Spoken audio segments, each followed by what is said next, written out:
Yo les rollers, on se retrouve du coup pour une nouvelle vidéo, notamment puisque là on a eu la sortie du nouveau set, donc vous avez vu on a ouvert, on a été bien chanceux, hein, très clairement les élèves ont été contents. Vous excusez pour la voix, hein, il y a eu un festival ce week-end et j'ai peut-être perdu un peu de voix à force de parler. Mais avantage, vous le voyez, j'ai la chance de pouvoir ne plus mettre mon plaid, ça y est, il fait chaud à la maison, et donc les éléments vont pouvoir revenir. Notamment, du coup, on a peut-être des joueurs sur Soissons qui seraient intéressés pour s'y mettre. Enfin, peut-être que je pense à me mettre d'ailleurs en filaire, histoire qu'on ait plus ce flou là, justement, qu'on voit sur les mouvements. Mais peu importe. Là, ce qui m'intéresse aujourd'hui, c'est de voir avec vous les mises à jour, notamment sur tout simplement les errata, changement notamment de questions-réponses et la banlist qui nous intéresse, qui est sortie aujourd'hui. Du coup, bah, ça devait être sorti chez moi dans une meilleure minute, mais j'étais pas réveillé à ce moment-là, j'avoue. On va voir ça du coup ensemble.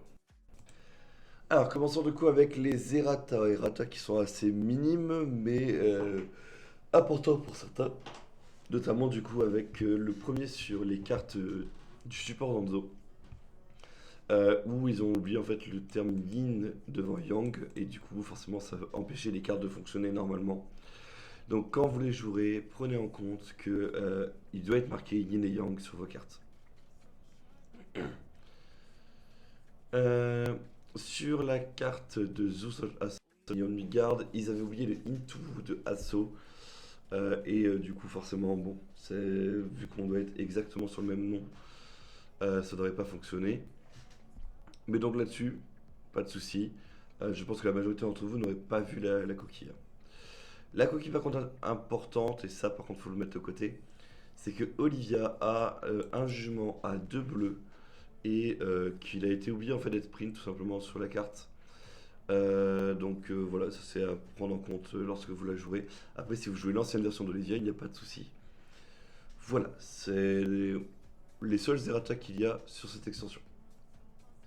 Je rappelle que cette extension est uniquement en anglais et que pour la suite de Force of Will, vous aurez tout uniquement aussi en anglais. Voilà, il n'y a pas de surprise malheureusement, on l'avait déjà discuté. Mais le français ne sera plus supporté en tout cas pour la suite des extensions de Force of Will dû à certains changements.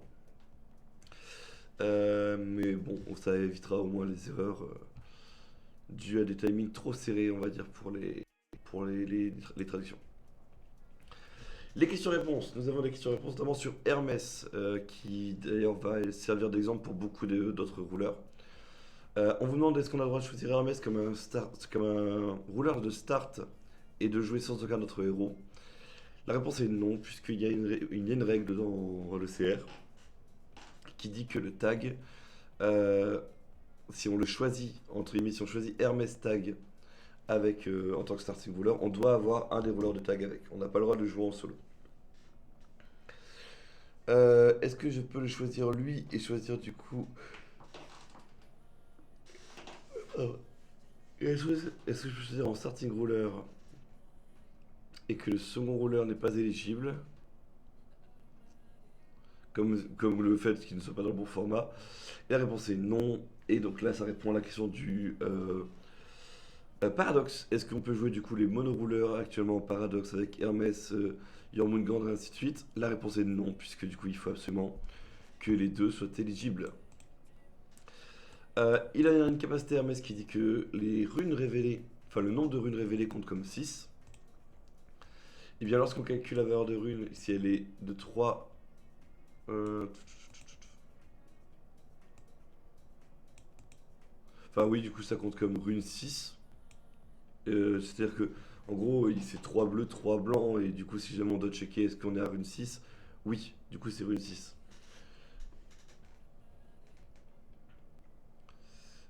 Et si on doit révéler une carte haut de notre rune deck quand on compte ce rouleur et que les runes sont 3 bleues, 3 blanches, ou est-ce que les runes sont 3 bleues, 3 blanches et une bleue, et les runes sont 3 bleues, 3 blanches et une bleue? Parce que si un effet doit augmenter ou diminuer le nombre de runes révélées, on calcule d'abord la value de la zone rune, puis les effets qui augmentent. Ce qui veut dire que c'est un Ouais, du coup, en fait, c'est bien parce qu'on est déjà à rune 6, mais on ne pourra pas révéler beaucoup de runes, quoi, littéralement, avec lui. Dionysos, il a un effet qui dit que c'est sur son deuxième hunter, on choisit 5 entités que l'on ne contrôle pas, avec des types. Et est-ce qu'on a le droit de choisir moins si l'adversaire ne contrôle pas les 5 types? La réponse est oui. Par contre, s'il contrôle 4 types, on n'a pas le droit de choisir 3, on doit choisir les 4. Pour Isis, et ça a été vu juste avant du coup que je commence à tourner, et en effet c'est ultra important, les Ipka outrepassent Yon Midgard. Donc ils outrepassent Yon Midgard et ils outrepassent absolument... Alors, ah oui, c'est un Ipka spécial. C'est si le Ipka correspond au cost total de base, alors on dit que ça outrepasse. Mais parce que ça match exactement. C'est si on avait un Ipka pour un rouge, techniquement c'est pas le pretty cost. Donc Midgard du coup se ferait ferait effet. Pour Imindr, j'ai avec ces noms-là forcément. Si on joue un résonateur, en effet, normalement ça proc. Enfin, si un résonateur arrive depuis le cimetière, il est censé proc la glace fine. Et là ça fonctionne puisque une carte jouée depuis. Enfin, une carte jouée depuis le cimetière est donc mise du cimetière sur le terrain, même si elle passe par la chase. Donc ça fonctionne. Pour la Chamimi Migantérion, nous avons le Jurassic Stampede qui permet du coup de mettre Chamimi en fait sur le terrain. Et en fait, puisqu'elle est révélée, elle va faire son deuxième effet, qui est de mettre des dinosaures. Et il se trouve qu'elle donne rapidité surtout à une target, elle va pouvoir se target elle-même, tout simplement parce qu'en fait, quand Stampede va finir de se résoudre, là on va passer à la deuxième chase, à la deuxième chaîne, et cette deuxième chaîne, on aura Chamimi, mais elle sera déjà présente. Donc elle pourra se target.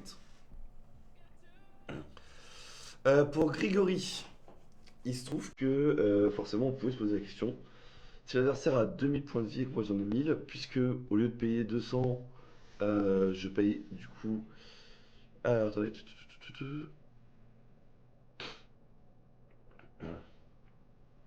Ah oui, c'est le fait que à la place de perdre des points de vie tout seul, j'en fais perdre à l'adversaire.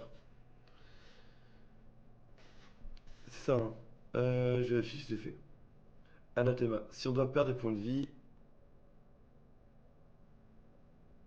ça c'est les autres joueurs qui perdent des points de vie. On demande, bah voilà, ok, l'adversaire il a 2000, est-ce que du coup je peux payer 2000, sachant que moi j'ai 1000? La réponse va être non.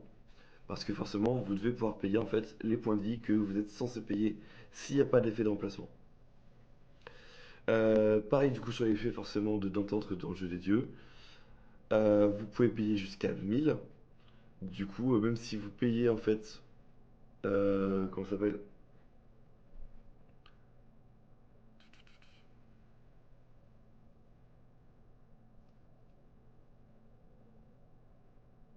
Même si du coup c'est descendu à 500, il n'y a pas de jeu de draw une carte, c'est jeu de draw deux cartes du coup. Puisque l'effet était de draw deux cartes au départ. Et chose importante, il se trouve que l'entourage du coup fait que les activate euh, des Fallen, du coup, normalement, on les paye un noir, mais, c'est là le changement. S'il est marqué exactement qu'un Godard, du coup, c'est 0. C'est ça. Si la winnabilité, du coup, il est marqué que c'est 0, donc pour les Godard notamment, on ne paye pas un noir, ça reste 0. C'est vraiment les activates, du coup, du style on engage pour faire l'effet.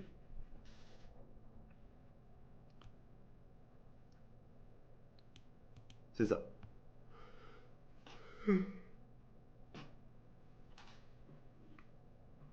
Attends, habitude, excuse.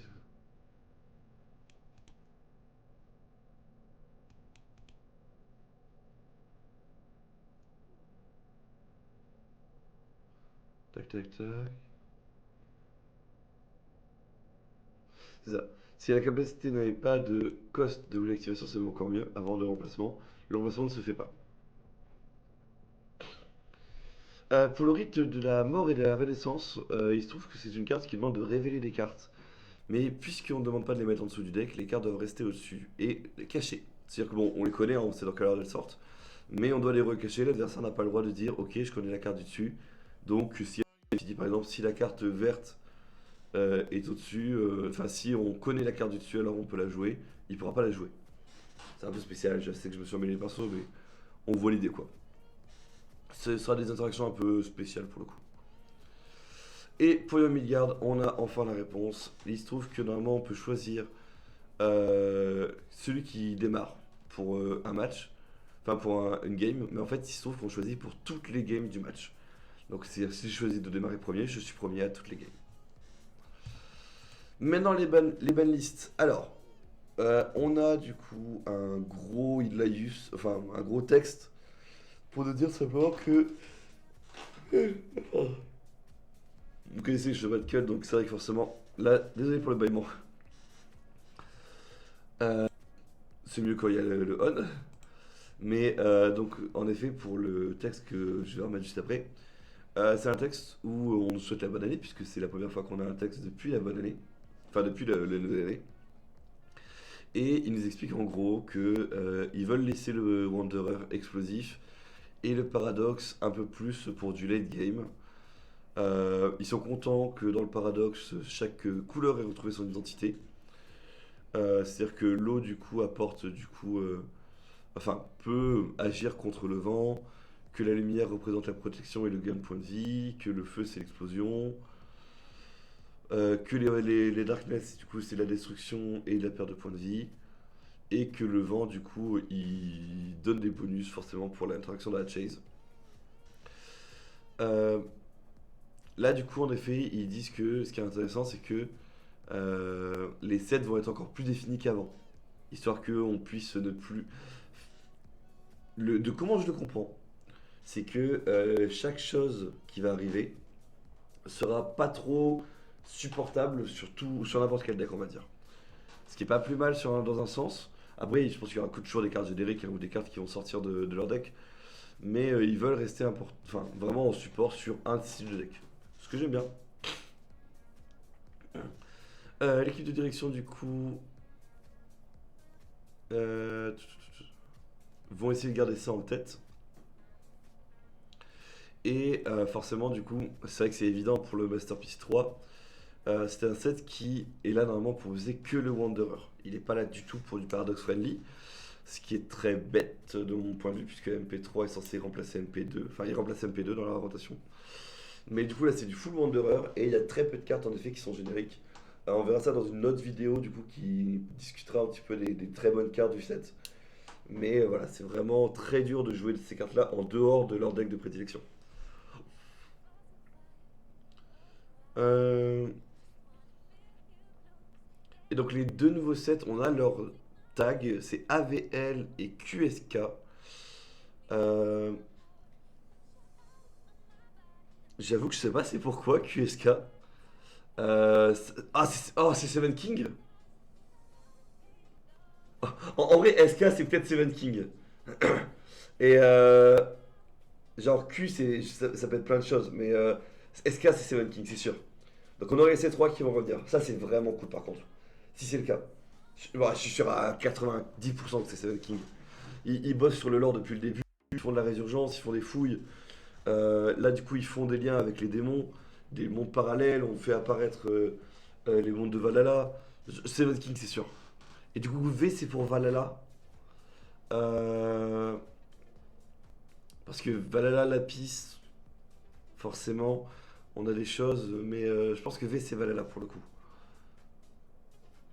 Ou ce sera Vengeance, ou quelque chose comme ça. Mais en tout cas, SK, Seven King. Je lui mets la main à couper. Dans 6 mois, on voit une extension sur les Seven King. Et là, par contre, je suis heureux. C'est l'une des choses que je préfère le plus. Bref, retournons maintenant sur la banlist, puisque c'est ça qui vous intéresse.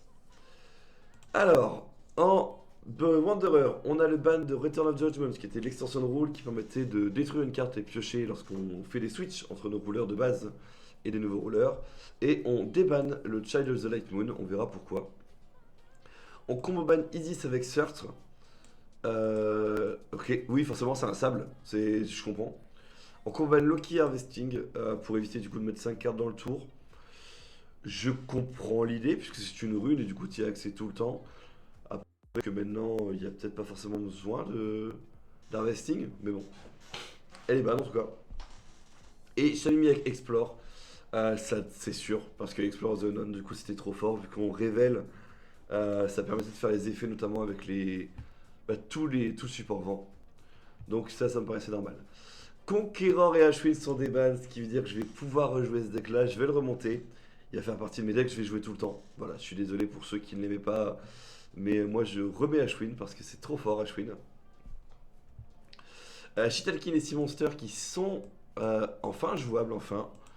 Mais on a perdu Rootchill, donc l'intérêt est peut-être moindre. En paradoxe, qu'est-ce qui est ban? Le Light Moon, qui ne veut pas être présent, je comprends, puisque du coup, en fait, on l'unban en Wonder, on est obligé de le ban là-dedans. On ban le Memory Ward, ça c'est dur, ça fait un. En vrai, c'est horrible. On ban Soul Absorption. Oh, alors ça c'est horrible, parce que du coup on n'a plus de gestion de masse sur le terrain. On ban Spirit qui gère les aides sur les Regalia, on ban Nika qui était trop forte forcément en paradoxe. On a une grosse pensée pour François qui l'a amené du coup en top 1 World la dernière fois.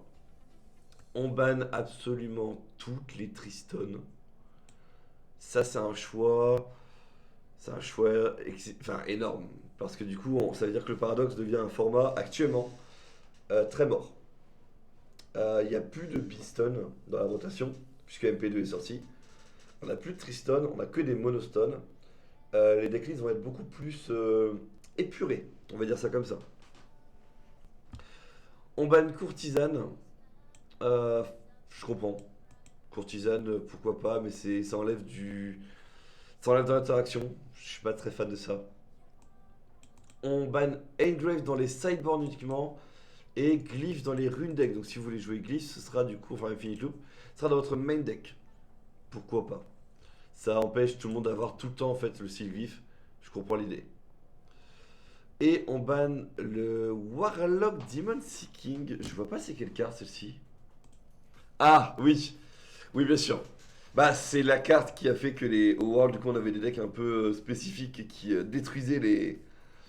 Si on n'a pas la bonne interaction, ça te détruisait. Puisque du coup, à chaque fois que tu jouais une rune, tu augmentais les dégâts qu'il te faisait. Très bon deck. Enfin, très bon deck. Oh, c'était intéressant de le voir. Et donc, honnêtement, je comprends qu'il soit ban. On unban Dexia's Advice, ça c'est cool. Dead Eye Astaroth, du coup, qui déban. On déban King Hopeless. Bah, alors, pourquoi ban.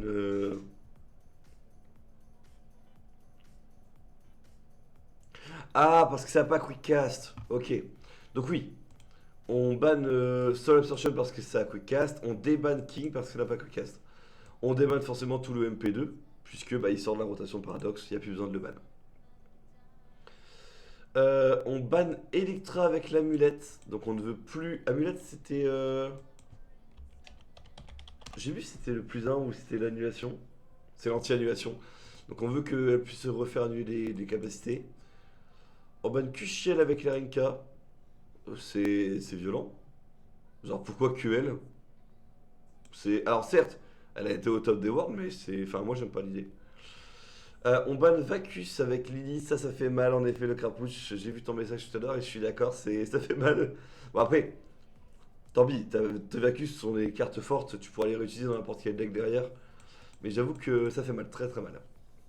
On banne Inanna et Gilgamesh, ça c'est dur aussi. Inanna était importante pour Gilgamesh pour tenir. Et on banne Mistletoe avec le messager d'Odin de MP3. Tout simplement parce que je crois qu'elle pouvait le jouer gratuitement.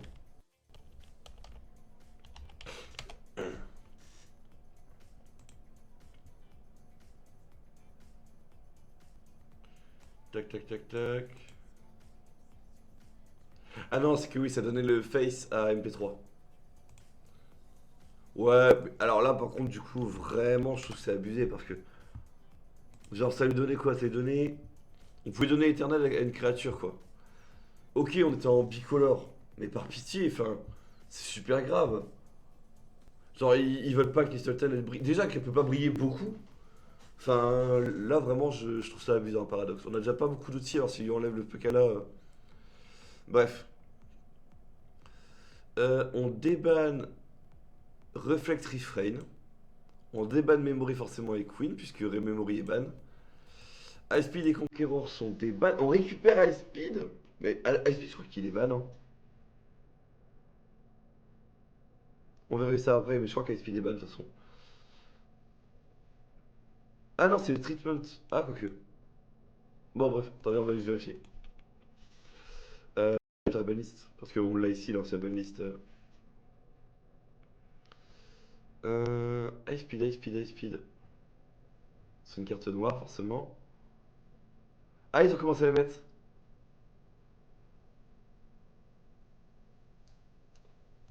Ils ont été super vite, hein.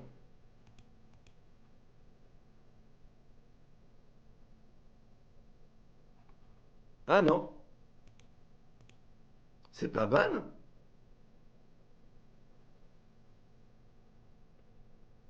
Bah, je suis content. Bon, du coup, c'est mis à jour sur Force of Will actuellement la banlist. On unban Igdor et Chubby. Bah oui, parce que. Bah oui, je suis bête. On est en paradoxe. Tout ce qui est MP2 du coup est ban. Enfin, est unban. Donc là, c'est pareil. Là, c'est pareil. Lika, elle est full ban, donc ça sert plus à rien. Et Lika Tiger ne sert plus à rien non plus, puisque Lika est full ban paradoxe. Donc ça, hop, ce n'est plus jouable en tout cas. Ah non, mais d'ailleurs, en plus, François l'avait amené en Wanderer, le deck Lika. Bon, bah, Lika est ban paradoxe. En ABC, on a du coup un ban sur Stud Elected Member. Attends, on va regarder ici du coup, hein. Ah bon, d'accord, ils sont en train de le mettre à jour. J'ai vraiment la chance de fou, hein. Ah oui, c'est ce qui permettait de prendre un tour supplémentaire. En gros, Ice for tour sup, ça, tour sup, c'est ban. Argrail, c'est cancer, on le banne. Fishing Spot, c'est horrible. Franchement, ça veut dire que la première personne qui touchait. Hop là. Fishing Spot, vous pouvez dire, bah du coup, à chaque fois que je joue un champ, je vais expel des cartes et je vais mettre des 6 monstres en fonction du cost. Ça fait de la création de contenu pour pas grand chose. Wells est ban pour éviter du coup d'être unfair. C'est-à-dire que si on a. C'est clairement un format où c'est dur déjà de produire du mana de façon alternative. Alors on a besoin de ce genre de cartes. Mirror Blade, je crois que c'est celle qui est un peu relou. Mirror Blade, Mirror Blade. C'est celle qui fait que l'attaque et la défense du résonateur additionné devient 900. Et si on a plus de points de vie, ça devient les points de vie. Ouais, c'est pour éviter le one shot, hein, très clairement. Parce que vous balancez ça sur n'importe quelle créature qui vole, l'adversaire il finit par mourir quoi.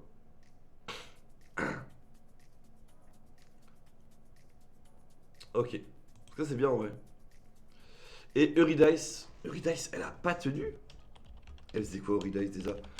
Je sais c'est quel support. Ok, ça va être drôle.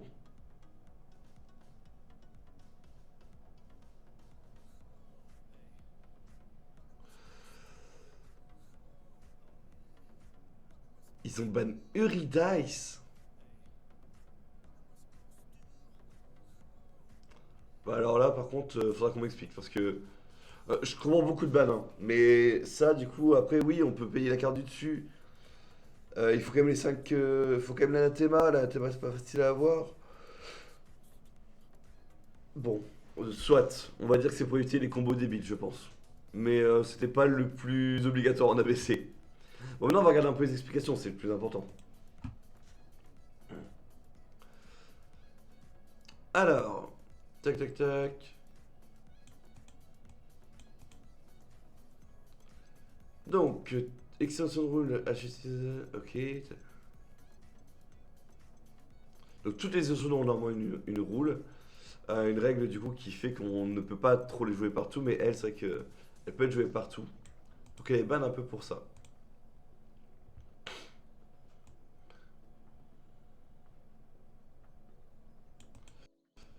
Euh,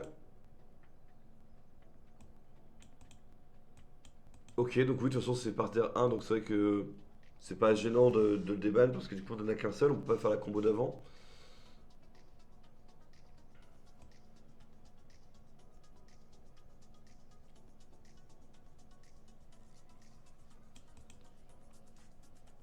Ok, donc ça c'est vraiment pour pas les rendre trop puissants.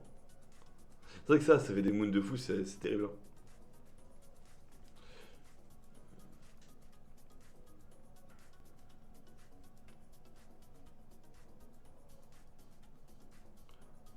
Euh, Donc voilà, eux c'est creuser que c'est plus possible.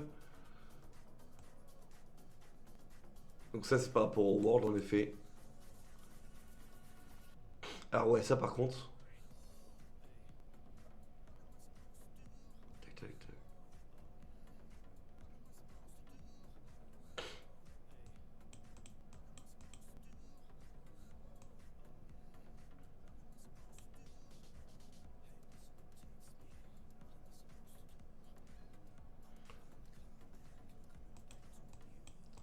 Ah, donc on aura les nouvelles Triston.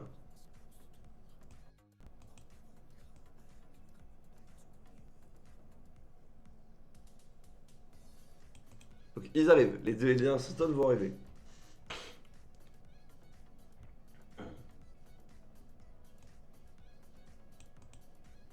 Ça, pourquoi, par contre, pour moi, je trouve que c'est une erreur de l'avoir des bans.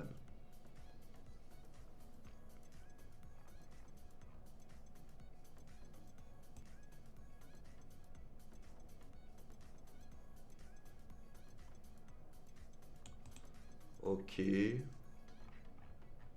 Il donne pas la raison pour la baisser. Ok, bon, c'est pas grave. Euh, Hop là. Donc, vous avez pu voir la banlist. On peut être déçu, on peut être heureux, mais en tout cas, elle est là. Et ça va beaucoup faire changer les choses, très clairement. Le ban des Triston fait très mal. Le ban des Triston est horrible. Après, forcément, enfin, les prochains Worlds sont en Wanderer, donc ils s'en fichent un petit peu d'avoir ban les Triston en Paradoxe. Enfin, ils s'en fichent, oui et non.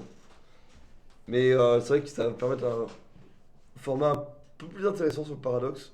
Et pas juste, bah, je joue en fait n'importe quelle couleur puisque je peux me le permettre.